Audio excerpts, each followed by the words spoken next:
Ginagamit naming product ng Front Row is yung Renew. Mixture of 8 berries.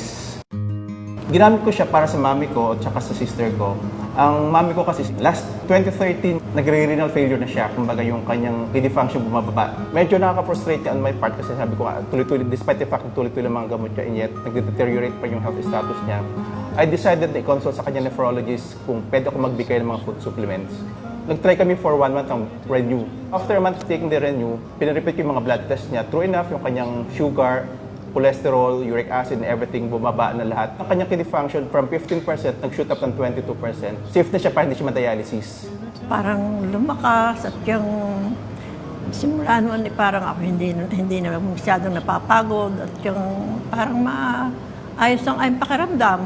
Nakakatulog ng maayos, nakakain ng maayos. Lumakas ang katawan ko dahil alam naman natin ang nag-undergo ng radiation, chemotherapy, talagang lahat ay humihina.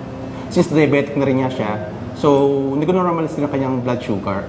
Sila ay gumamit ng klot para sila ay lumakas ang kanilang katawan, maayos ang pagtulog, nakakakain ng maayos. Naging malakas ako, basta ko naging energetic ako, at saka pati yung kutis namin ng nanay ko. Mukhang bumabata. Sobrang thankful ako sa Front Row kasi nga, kung di ko nabigyan ng Renew si nanay ko at si ate ko, baka kung ano nangyari sa kanila. Salamat sa pronto at lumakas ang katawan ko. Front Row is really an amazing gift from God.